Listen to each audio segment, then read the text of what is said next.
Welcome back to Sledgehammer Horror, guys. I am Ken Sledge. And I'm Ashley Sledge. And let's talk horror. Now, today we are joined by two amazing people. They are part of the new film Slaughter Beach, which you can find all the links for down in the description below. We have the writer-director Daniel Davis and actor Barry, also known as Awesome Boy, Ethan Hahn. How you guys doing today? Doing great, Ken. Doing fantastic. Yes. Nice. Glad to be here. Oh, we are so honored to have you. So I talked a little bit about, Slaughter Beach, the new film that these guys are involved in. Before we actually get started here, we're going to show you guys a trailer so that way you guys could check out a little bit of what we're going to be talking about here on the episode.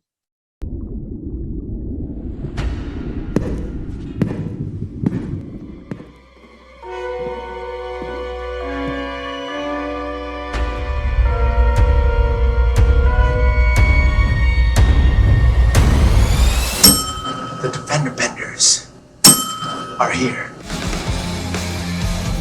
Ladies and gentlemen, crime fighters, 25 cents to save the day. The Bender moment. All right.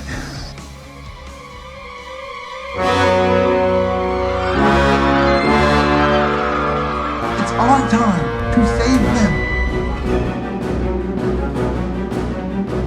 Time to meet your maker, bitch.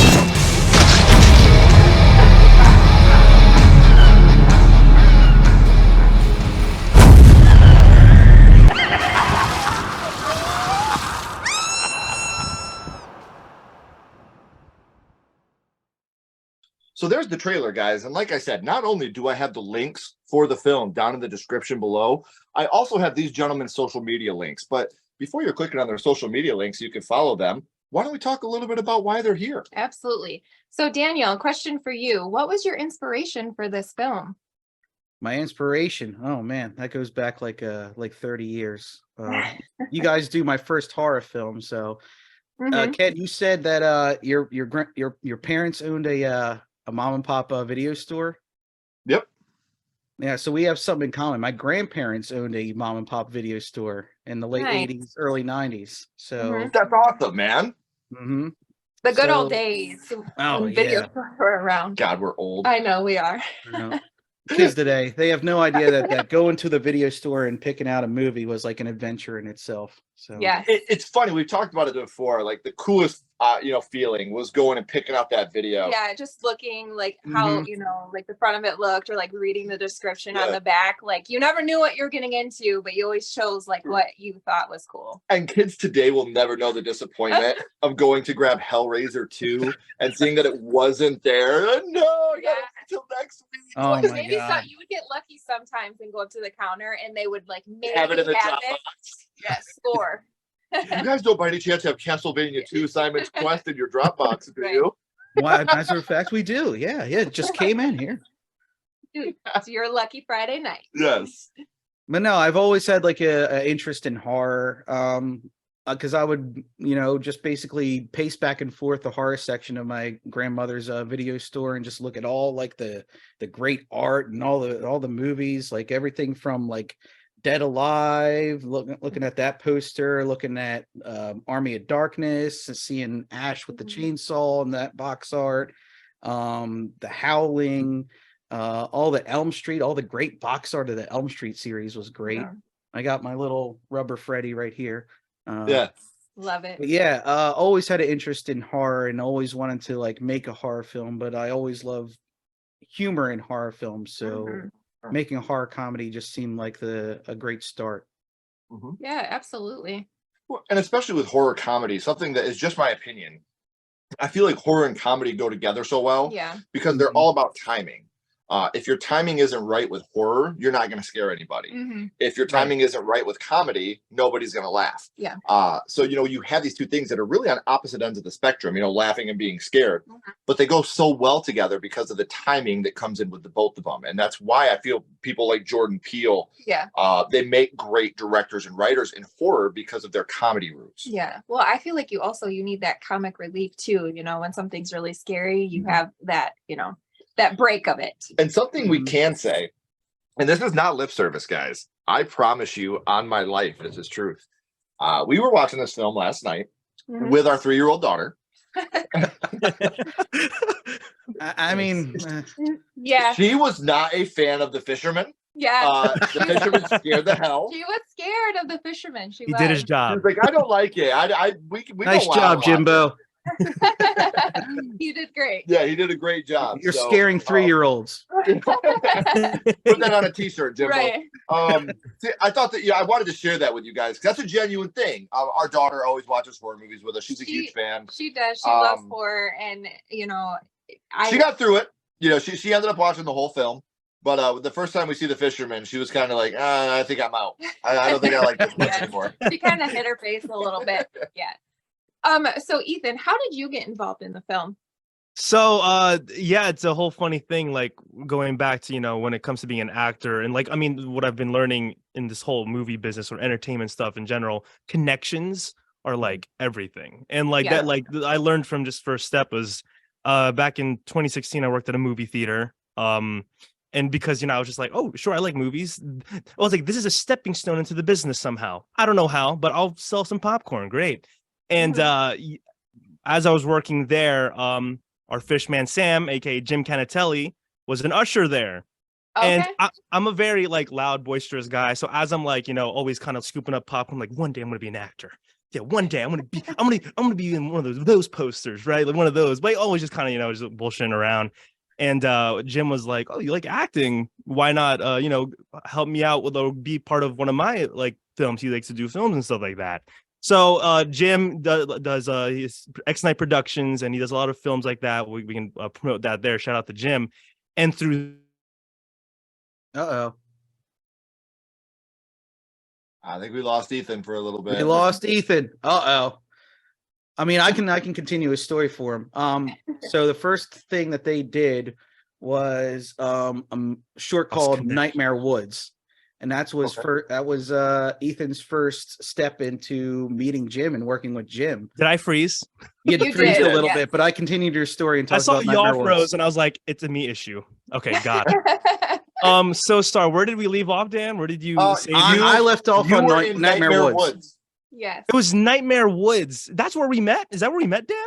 I believe so. I think that was the first short you guys did together. So yeah, like met through a lot of Jim's short films, and from there it was kind of like, I guess Dan saw me and was like, yeah, we need a comedic relief, like main character type guy, and he came to me with the idea, and then it kind of just and then we just kind of made some magic from there. Hopefully I'm not missing any details, Dan, but I think we met through Jim, and just kind of built some more connections from there, and then you asked me to hop on, and then we got John on board, and it's kind of the rest is history. Yeah, it's a fun time. And it's weird because it all came together by like random mutual connections, because Jim who plays Fishman Sam, he's actually like one of my best friends. And we met through college, and we came up with the idea for Slaughter Beach. I said this in a couple other interviews and podcasts, so if there's any like recurring listeners, sorry for the redundancy of this story.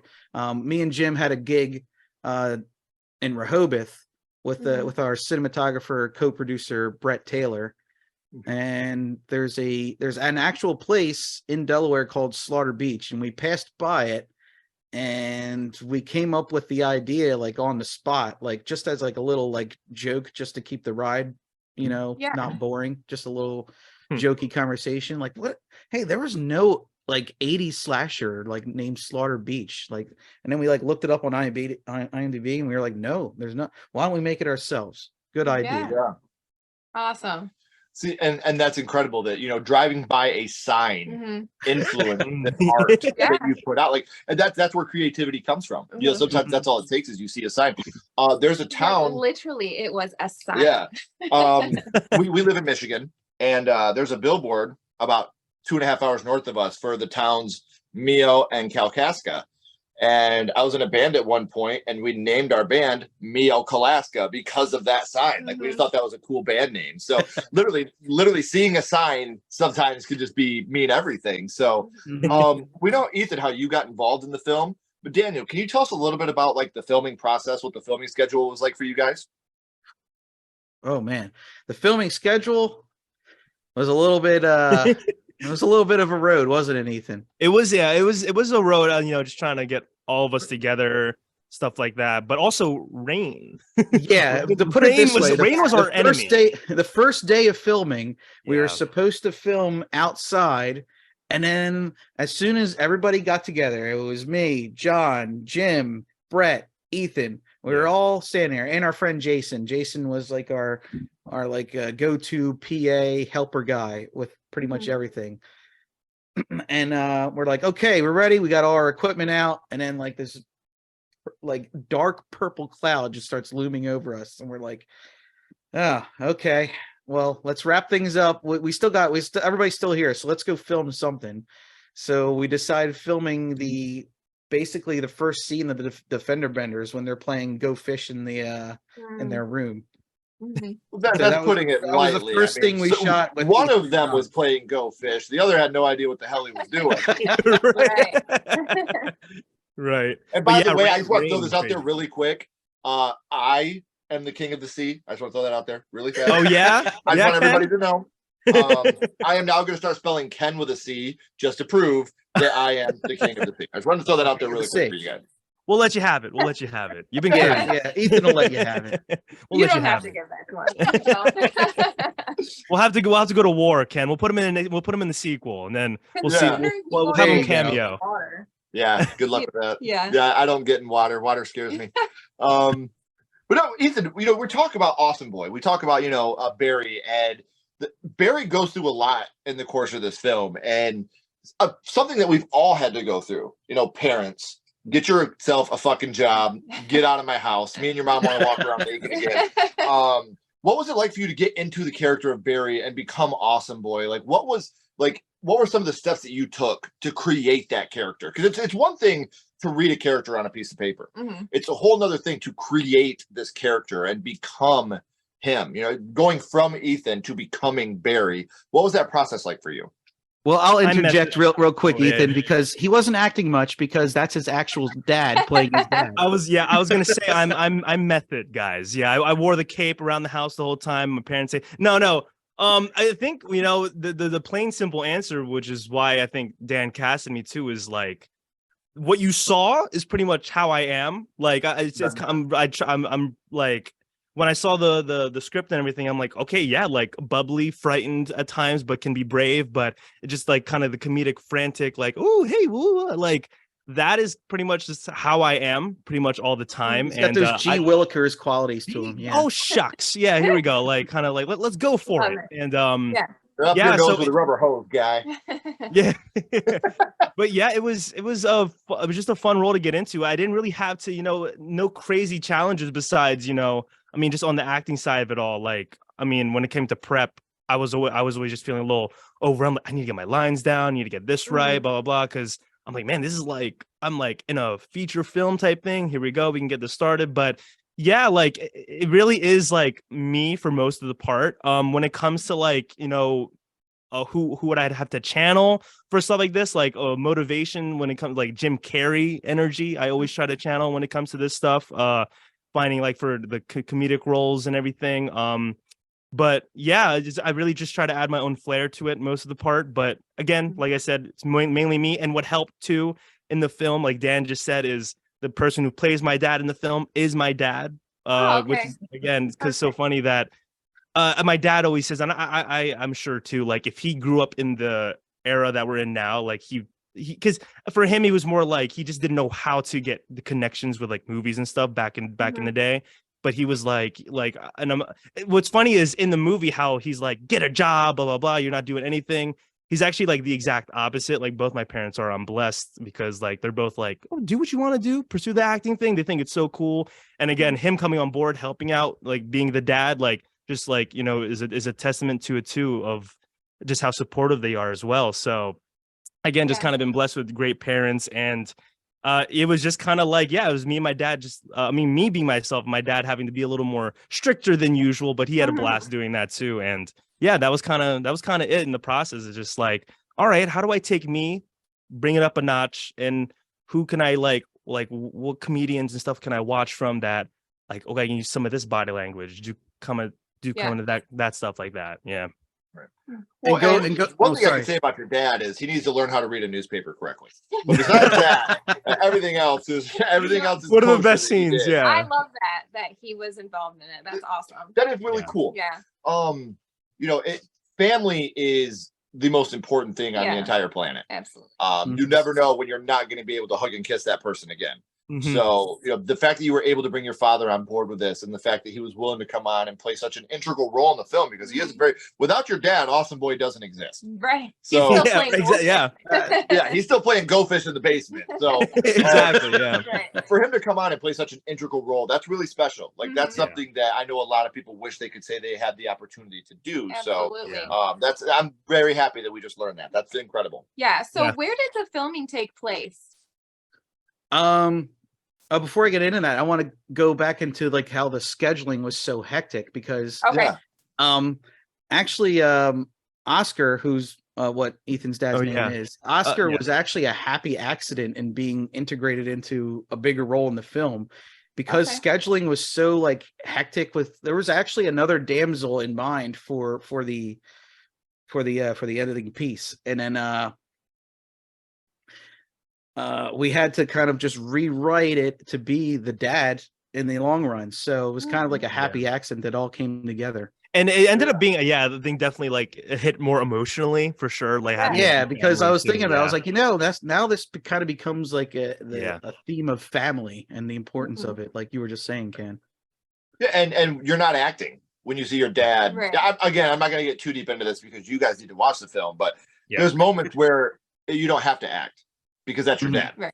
You know what I Yeah. mean? Whether Yeah. it's him 100%. coming down on you or you having to try to be there for him. Yeah. Yeah. It brings out that genuine feel in you Mhm. because this is someone you genuinely care about. So you're not acting anymore. This is Yeah, just no, Ethan. it helped tremendously. Like again, when they threw the idea out, it's just like, well, let's get your dad to be the dad. And I'm like, dad's always wanted to be in movies. Heck yeah. Like, Yeah. I mean, side note, my dad was like an extra in Creed for a few seconds, and he brags about that to this day. He like freaks out. He's like, I was in Creed too for like 2 seconds, but yeah, but it is like a funny thing to brag about. Like he'll pause and stuff like that. So just like to be able to get him like on board with this stuff, like I always love getting him involved in front of camera and stuff like that because And he was always so sweet and so supportive, and he always knew his lines and he always killed it. So That's awesome. I'm so That's glad cool. that he like stepped up to do that. yeah. But yeah, I love going back to locations, we shot pretty much 85% of it in Rehoboth Beach. in Okay. Delaware. It's a beautiful and I place. use Rehoboth Beach very broadly because we shot in like a little bit in Lewis, a little bit in Cape Henlopen, and then that's kind of like all the same area. Mhm. So we wanted to kind of make it like almost like a Delaware film, kind of similar to how Kevin Smith makes his films very Jersey films. Yeah. Sure. Yeah, no, I love that. I mean, and like the cinematography, and I love like all the shots of the beach and the ocean. It's very cool. There was a couple really, really nice drone shots too. Yes. You get like a wide shot Over, of yeah. everything, and it looks really, really good. And Thank you. it's actually, a lot of things that we do, especially Mhm. like in our film "Home Is Where the Haunt Is," we wore a lot of our influences on our sleeve. Mhm. There's a shot in there that is directly ripped off from Texas Chainsaw Massacre, so we could put that out there. There's a shot that is a huge homage to House, which is my first horror movie, my favorite horror movie. I found a lot of I Know What You Did Last Summer and Jaws influences throughout this film. Was that on purpose, or like did you wear those on your sleeve? Like the mayor talking on TV to me was like a total "I love you" to Jaws. Yeah. Okay, Jaws, yes. And then I Know What You Did Last Summer? Absolutely not. But I get that all the time. People are like, is this an I Know What You Did Last Summer parody? I was like, you know what? If I'm going to market it as such, like, let's go for it. Because I actually saw that movie once. Most of the inspirations for like the horror aspects were mostly like 80s slashers. So, Elm Street, Jason, Mutilator, stuff like that. Sure.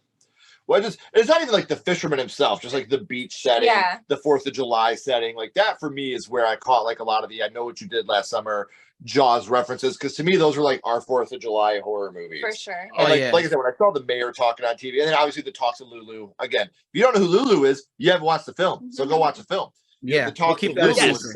stuff. Like Yeah, the Lulu scene was definitely a super basically a lift homage to Jaws. Yeah. Mhm. And I love that. Like, I feel like, especially with indie filmmakers and indie films, we want to pay tribute to the people that got us where we are. Absolutely. You know, it's Yeah, not this like is what we grew up on. Like, you know, we want to put that in our movie. it's never been well, I can't think of something, so let me rip this off. It's, you know what? I love this with every Yes. fiber of my being, and I want to show people how much this means to me, and I Absolutely. want to honor it in my film. So that's where I was going with that. Again, I didn't think of any type of rip off or parody or anything. It Right. just, to me, felt like it was, let me pay homage to the things that came before me to show people what they mean to me and how much they influence me. Mhm. Exactly. Yeah. So some of the deaths were really awesome. You're Like, talking about 80 slashers. yeah, talking about 80 slashers, some of the deaths, like we said, we don't want to get too spoilery, but the anchor death, I was like, oh, you know.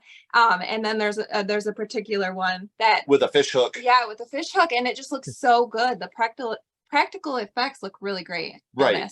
And you guys talked about how you're big 80s horror fans, you know, and Mhm. obviously as 80s horror fans, Mm-hmm. practical effects are something that are very, very special to us. I feel like a bad practical effect ages better than a bad CGI effect. And I know when you're Absolutely. doing low budget films, practical effects are kind of the way to go because of budget anyway. But were you set out from the beginning like this movie is going to be full of practical effects? We want to be as practical and bloody and disgusting as we possibly can be.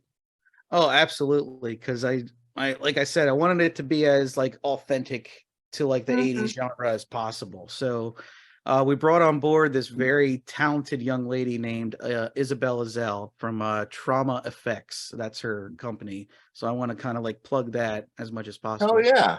She'll be helping out with a short I'm working on over the summer that's attached to this anthology movie called Ultimate Terror. I don't know if that's the working title or the main title, but yeah, she'll be involved in that. She actually helped Jim out with his movie called X Night Warp Hell. She did some of the practical effects of that, and she's a genius. She won't say she is. She's very humble about it, but it's just like you give her a very modest budget, and then it's just like, and then she comes up with all these genius like things and tactics. She's like, oh yeah, I got this Q-tip and a rubber band, and I'm gonna make this effect work for you. Awesome, Right. thank you, Mhm. Izzy. And it's people like that. Now we always, and this is nothing. I'm not throwing any shade at you right now, Ethan. I'm not throwing any shade at you right now, Daniel. But when we talk about movies like this, it's always the lead actors, the lead actresses, the directors. You know, the people that do the practical effects, the people that do the score. You know, those are the people that are really the unsung heroes, especially in independent film. Because, like you Mhm. said, hey, I have a Q-tip, I have some blood, and I have a piece of string. What can you make happen What for can me? we do? Oh, Yeah, well, let me show you this fish hook thing I came up with. which You know, is like, amazing. That is so Yeah. awesome. right. And it looked really, really good. And another thing I wanted to bring up real quick, you talked about being a fan of 80s slashers, especially. Mhm. And a big part of that is, we all know, Child's Play with Chucky, Got the Nightmare on one-liners, Elm Street, Freddy Krueger, one-liners. Our fisherman is at an abundance of one-liners. Now, when you're writing, is that something you're purposely, trying to channel? Is the ability to make your fisherman memorable with his one-liners as well as his kills? Yes, I wanted Fishman Sam to be kind of like basically an homage to Freddy Krueger with all of his Mhm. like kooky one-liners and all that Yeah. stuff.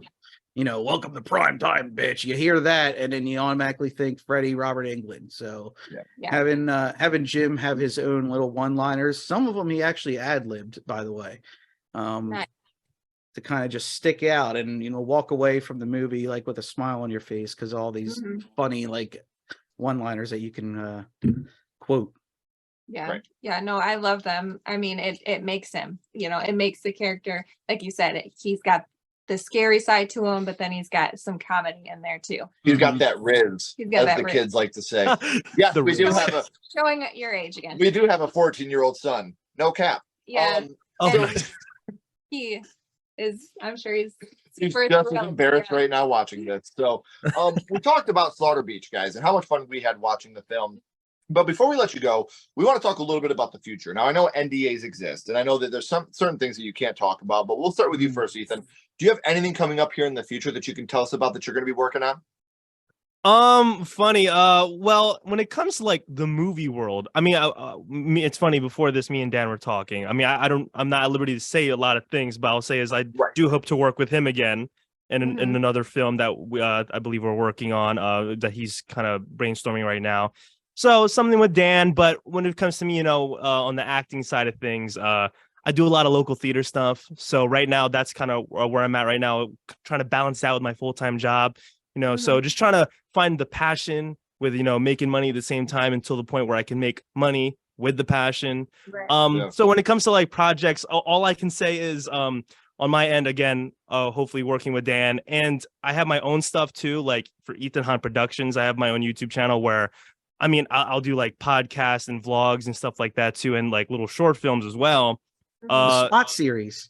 the SWAT series. That's it's funny. I'm even gonna promote it, but why not? It's something I'm currently filming too, and it's just a little short film I'm trying to get out right now on my channel.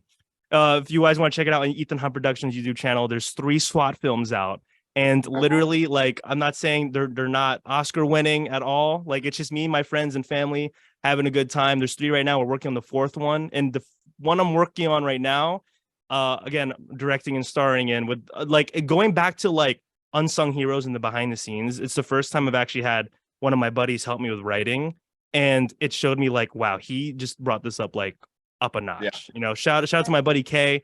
Working on that right now, and that's going to come out July 29th. I'm aiming for at least right now, working on filming that. It's still filming a few scenes with my family, but yeah, that's the SWAT series. It's like a action comedy where I play like this, like, loose cannon Asian cop. We're just like, yeah, let me do whatever I want. I had this team and we're taking down like random criminals around the area. But that, and then local theater stuff I have coming up, and then plus stuff with Dan, and fingers crossed with whatever the future has for me as an actor. Awesome. Well, hopefully, at Yeah. least with when you're doing your SWAT stuff, you're taking down the criminals, you can at least make a quarter while you're doing it. Like that's what we're really hoping At least, for. yeah. Is Right, that you're yeah. at least able to do that. I gotta that's maybe what I'll make a little nod to that in the script. Yeah, that'd be funny. Yeah. just a sign. We'll fight. Yeah. We will arrest your criminals for a quarter. What about, again, Dan? Like I said, I know NDAs exist now, that some things have to be under wraps. But Mhm. can you tell us a little bit about anything you have coming up in the future? Well, like Ethan said, we have another feature that's in the works right now, called Hex Girlfriend. It'll be a vehicle with John McCoy, who played Bludgeon Man in Slaughter Beach, who's That brilliant. no go fish playing son of a bitch.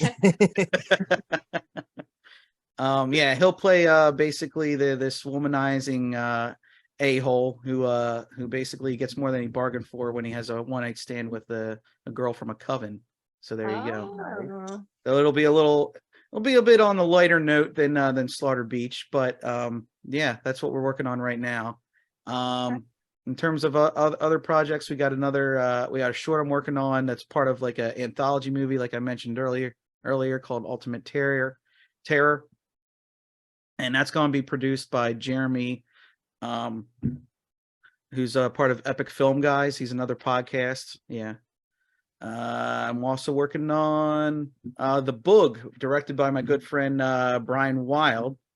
We have a little cameo by Lloyd Kaufman from the legendary Trauma films, and Uncle Lloyd. Uncle Lloydie. He was a ball to work with. That was awesome. I'm glad he was able to be humble enough to come out and show his support for other indie productions. So. Mhm. That's awesome. He's a guy that never forgot where he came from. Yeah. And that is Yeah. incredible because Yes. he's the best. Absolutely. We were able to meet him in person a couple weeks ago, and he's the best. He's such a sweetheart. So He is. Now- You wouldn't think it because he makes these like crazy movies. Yeah. And then you meet him in person and he's just like this sweet, wise old man, Mhm. Right. Well, and we talked a little bit about what they have coming up in the future, and I talked about it earlier on at the very beginning of the episode, but all their social media links are down in the description. So if you want to order Slaughter Beach, it's available in the description. If you want to watch Ethan's series, that's available in the description. If you just want to follow the guys so you can stay up to date on all the things they're working on in the future, where's it at, babe? Down in the description. That's in the description. So make sure you guys are clicking the links in the description. Make sure you're following these guys. Make sure you're subbing to Ethan's YouTube channel, because just a subscription helps out a channel more than you could possibly Absolutely. understand. And if you haven't already, make sure you like and subscribe to this video. Make sure you subscribe to Sledgehammer Horror and follow us on social media, because all those links are down in the description as well. Gentlemen, please don't go anywhere. We got a couple more questions for you. Everybody else, until next time, keep talking horror, Stay who you are. and we'll see you guys soon.